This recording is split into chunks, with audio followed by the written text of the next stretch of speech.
செட்டிநாடு ஸ்டைலில் பூண்டு ஊறுகாய் எப்படி செய்கிறது அப்படின்னு நிறைய பேர் நிறைய இடத்துல கேட்டிருந்தீங்க. இந்த பூண்டு ஊறுகாய் ரொம்பவே ஸ்பெஷல். செட்டிநாடு பகுதியில் இந்த ஊறுகாயில் ஸ்பெஷல் பூண்டு ஊறுகாய் தான். அது போக நம்ம நிறைய சால்ட்டட் ஊறுகாய் பார்ப்போம். லெமன் சால்ட்டட், நார்த்தங்காய் சால்ட்டட் அந்த மாதிரி பார்ப்போம். மசாலா சேர்த்து செய்கிற ஊறுகாயில் இந்த பூண்டு ஊறுகாய் ரொம்ப ரொம்ப ஸ்பெஷல். இது பக்குவமாக செஞ்சோம் அப்படின்னா 6 மாதத்துலேருந்து 1 வருஷத்துக்கு கூட சூப்பராக இருக்கும்.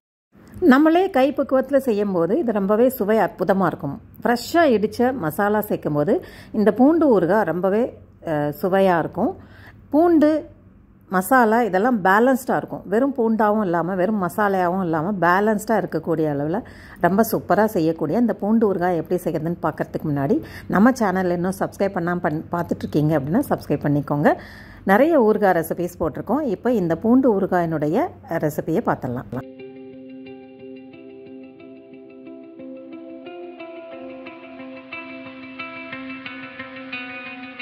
பூண்டு ஊறுகாயினுடைய முக்கிய பங்கு எலுமிச்சம்பழம். நம்ம இந்த ஊறுகாய்க்கு எந்த ப்ரிசர்வேட்டிவ்ஸும் சேர்க்க போகிறதில்ல. இந்த லெமன் தான் அந்த ஊறுகாயினுடைய ப்ரிசர்வேட்டிவ், நேச்சுரல் ப்ரிசர்வேட்டிவாக இருக்க போகுது. இந்த எலுமிச்சம்பழ சாறு ஒரு 100 ml இருக்க மாதிரி எடுத்துக்கோங்க. 1/4 கிலோ நம்ம பூண்டு ஊறுகாய் செய்கிறோம் அப்படின்னா 100 ml எலுமிச்சம்பழம். என்னுடைய அளவுகள் நான் எல்லாமே உங்களுக்கு லிஸ்ட்டாக கொடுக்குறேன், பார்த்துக்கோங்க. 100 ml எலுமிச்சம்பழம் சாறு பிழிஞ்சிட்டு அதை நல்லா வடிகட்டிக்கோங்க. அந்த திப்பி எதுவுமே இல்லாமல் நல்லா வடிகட்டி அந்த ஜூஸை மட்டும் நல்லா எக்ஸ்ட்ராக்ட் பண்ணி எடுத்துக்கோங்க. இது கரெக்டாக 100 ml எடுத்துக்கோங்க. நான் சொல்கிற அளவுகள் கரெக்டாக எடுத்துக்கிட்டிங்க அப்படின்னா ஊறுகாய் பக்காவாக வரும். அதை மட்டும் கரெக்டாக ஃபாலோ பண்ணிக்கோங்க. எலுமிச்சம்பழ சாறு எடுத்துகிட்டு தோலை தூர போடாமல் நல்லா காய வச்சு இடித்து வச்சுட்டிங்கன்னா இது நல்லா ஃப்ரெஷ்னராக பயன்படுத்தலாம். இதை எப்படி பயன்படுத்துறதுங்கிறத இன்னொரு வீடியோவில் சொல்கிறேன். இந்த தோலை காய போட்டு பவுடராக எடுத்து வச்சுக்கோங்க. இது ஒரு சின்ன டிப்ஸாக நான் இங்கே சொல்லியிருக்கேன். அடுத்ததாக நம்ம ஊறுகாய்க்கு தேவையான மசாலா ரெடி பண்ண போகிறோம். 1/4 கிலோ பூண்டுக்கு 2 டீஸ்பூன் அளவுக்கும் வெந்தயம் எடுத்து இது மிதமான தீயில் நல்லா கோல்டன் ப்ரௌன் கலரில் வர வரைக்கும் வறுத்து எடுத்துக்கோங்க. ட்ரை ரோஸ்ட்டு தான் பண்ணணும். இது அதிகமாக கருகிட்டாலும் கசப்படிக்கும், வேகாட்டாலும் இந்த வறுபடாட்டாலும் கசப்படிக்கும். அதனால் நல்ல கோல்டன் ப்ரௌன் வர வரைக்கும் வெந்தயத்தை வறுத்து எடுத்திங்கன்னா நல்ல மணமாக இருக்கும். இந்த மாதிரி வறுத்து எடுத்துக்கோங்க. அடுத்ததாக மல்லி விதைகள். இது பார்த்திங்கன்னா 1 டேபிள் ஸ்பூன் அல்லது 1/4 உலக்கு, உலக்கில் சொன்னோன்னா 1/4 உலக்கு எடுத்துக்கோங்க. எடுத்துகிட்டு மல்லியை அதே மாதிரி நல்லா பொன்னிறமாக வறுத்துக்கலாம். மல்லி வறுபட்டது தெரியாது. அதனால் உங்களுக்கு ஓரளவு வறுபட்டு வரும்போது நல்லா வாசம் நல்லாயிருக்கும். அங்கங்கே அப்படியே பொரிய ஆரம்பிக்கும். அந்த ஸ்டேஜில் இந்த மல்லியையும் எடுத்து வச்சுக்கோங்க. நல்லா ஒரே மாதிரி வறுத்துட்டிங்க அப்படின்னா எல்லாமே நல்ல மணமாக இருக்கும். இப்போ வறுபட்டுருச்சு, எடுத்து வச்சுட்டு சீரகம் வறுத்துக்கலாம். சீரகம் அதே அளவு, மல்லி அளவு தான் எடுத்திருக்கேன். அதுவும் 1 டேபிள் ஸ்பூன் எடுத்திருக்கேன். சீரகம் நல்லா மணம் வந்ததுக்கப்புறம் இதையும் ஒரு பிளேட்டில் மாற்றிட்டு வரமிளகாய் ஒரு 20 மிளகாய் எடுத்திருக்கேன். சிவப்பாக நீட்டமான மிளகாய் 20 மிளகாய் சரியாக இருக்கும். இதையும் லைட்டாக பொன்னிறமாக வறுத்து எடுத்துக்கோங்க. காரம் ஜாஸ்தி கம்மி வேணும்னா அட்ஜஸ்ட் பண்ணிக்கோங்க. அதே பேனில் ட்ரை ரோஸ்ட்டு தான் பெருங்காயம் பொடி, கட்டி பெருங்காயம் இருந்தால் பொரிச்சிக்கோங்க. நான் தூள் பெருங்காயம் லைட்டாக ரோஸ்ட் பண்ணி எடுத்துக்கிறேன். வறுத்து எடுத்த இந்த பொருட்கள் எல்லாம் நல்லா ஆறட்டும். நைஸாக மிக்ஸி ஜாரில் சேர்த்து பவுடராக எடுத்துக்க போகிறோம். 1/4 கிலோ பூண்டு எடுத்துகிட்டு தோல் உரிச்சிட்டு சேர்த்துக்கலாம். சின்ன பல்லாக இருந்ததுன்னா முழுசாகவே சேர்த்துக்கலாம், ரொம்பவே நல்லாயிருக்கும். என்னோடது பல்லு பார்த்திங்கன்னா பெருசாக இருக்குது. அதனால் தோல் உரிச்சிட்டு 2 கட் பண்ணி எடுத்துகிட்டு வந்திருக்கேன். நீட்டமாக கட் பண்ணால் தான் பூண்டு ஊறுகாய்க்கு எடுத்து சாப்பிட்றதுக்கு நல்லாயிருக்கும். சின்னதாக பொடியாக கட் பண்ணி சேர்க்காதீங்க, ஊறுகாய்க்கு நல்லா இருக்காது. இந்த மாதிரி பெரிய பல்லாக கட் பண்ணி ரெடியாக வச்சுக்கோங்க. அடுத்ததாக வறுத்த மசாலா பொருட்கள் எல்லாத்தையும் மிக்ஸி ஜாரில் சேர்த்து நல்லா நைஸ் பவுடராக அரைச்சி எடுத்துகிட்டு வந்துட்டேன். சுவைக்கு உப்பு ரொம்ப முக்கியமாக சேர்க்க போகிறோம். இதுவுமே ஒரு ப்ரிசர்வேட்டிவாக ஆக்ட் பண்ண போகுது. எலுமிச்சம்பழச்சாரும் உப்பும் தான் ஊறுகாய்க்கு ப்ரிசர்வேட்டிவ், நேச்சுரல் ப்ரிசர்வேட்டிவ். நம்ம வேறு எந்த ப்ரிசர்வேட்டிவும் சேர்க்கலை. உப்போட அளவும் நான் கொடுத்துருக்கேன். 1/2 டேபிள் ஸ்பூன் அளவுக்கும் உப்பு எடுத்திருக்கேன். அதே போல் நல்லெண்ணெய் 75 ml 75 ml நல்லெண்ணெய் எடுத்துக்கோங்க. நல்லெண்ணெய் ரொம்ப முக்கியமாக இந்த ஊறுகாய்க்கு சுவை சேர்க்கக்கூடியது. இந்த 3 ஐட்டம் தான் உங்களுக்கு ப்ரிசர்வேட்டிவாக இருக்க போகுது.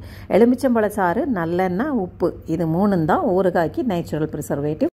இப்போ ஊறுகாய் எப்படி தயாரிக்கிறதுன்னு பார்த்துடலாம். பேனை சூடு பண்ணிக்கோங்க. பேனை நல்லா சூடானோன்னா நம்ம எடுத்து வச்சுருக்க 75 ml நல்லெண்ணெயும் சேர்த்துருங்க.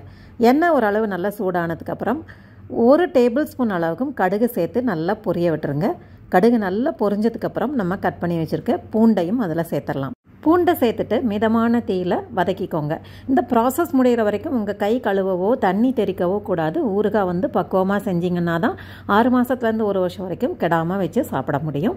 அது மட்டும் கவனமாக பார்த்துக்கோங்க. பூண்டு வந்து அதிகமாக வெந்துடவும் கூடாது, வேகாமையும் இருக்கக்கூடாது. அரை வேக்காடாக இருக்கணும். பாதி நல்லெண்ணெயில் வேகணும், பாதி வந்து நம்ம சேர்க்க போகிற எலுமிச்சம்பழ சாறுலையும் மசாலா பொடியிலையும் ஊறணும். மட்டும் பக்குவமாக வதக்கிட்டு நம்ம அரைச்சி வச்சுருக்க ஃப்ரெஷ்ஷான மசாலாவை இப்போ சேர்த்துடலாம்.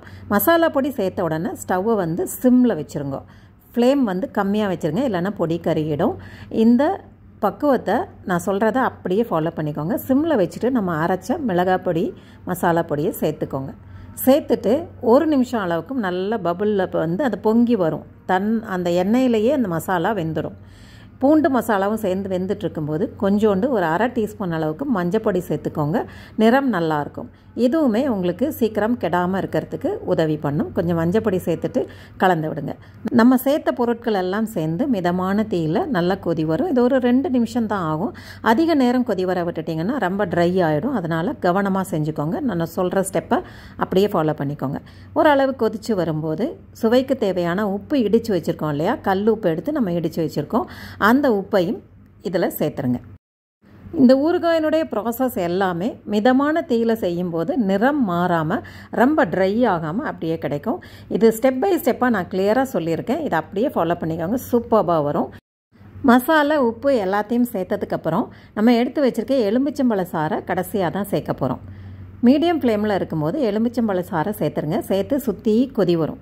அந்த கொதி வரும்போது சுவிட்ச் ஆஃப் பண்ணிடணும். இதை மட்டும் கவனமாக பார்த்துக்கோங்க. ரொம்ப நேரம் கொதிக்க விட்டுட்டிங்கன்னா எலுமிச்சம்பழ சாறு வந்து ஒரு மாதிரி கசப்பு வந்துடும். இப்போ நான் அந்த சாறு சேர்க்குறேன். சேர்த்துட்டு ஒரு 1.5-2 நிமிஷத்துலையே சுற்றி கொதி வரும். நல்லா தளன்னு கொதிக்க ஆரம்பிக்கும் போது சுவிட்ச் ஆஃப் பண்ணிடுறேன்.